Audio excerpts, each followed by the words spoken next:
If your ride to work takes you to or through Naval Station Norfolk, then you may be familiar with scenes like you're seeing right there on your screen. Flooded streets, stuck cars, and a whole lot of traffic. Tonight, there are concerns this problem can get even worse. 13 News Now reporter Jacqueline Lee joins us with the group pushing back against sea level rise.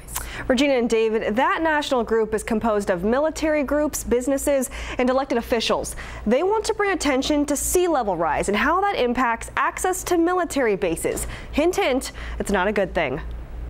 There's a lot of sailors and government employees that have to go home or come on to work in the morning. All those people get to work by hitting the road, but the problem is those roads have a propensity to flood. A lot. Paul Olson is a retired colonel from the Army Corps of Engineers who now works in the Office of Research at ODU.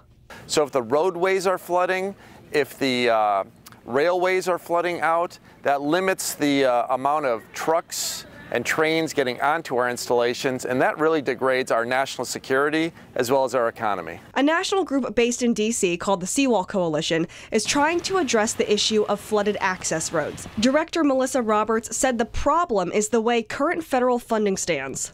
You can't use that funding for flooding and sea level rise. And that's really the change that we're trying to address. So Congressman Scott Taylor stepped in and beefed up a bill to enhance base protection. One of the things that we did was make sure and mandate that the Secretary of Defense will work with the Secretary of Transportation to address not only the bases themselves, but the access roads going in and out of them. Earlier this week, a report said that the Department of Defense is removing climate change and sea level rise as threats to military bases. Live in studio, Jacqueline Lee, 13 News Now.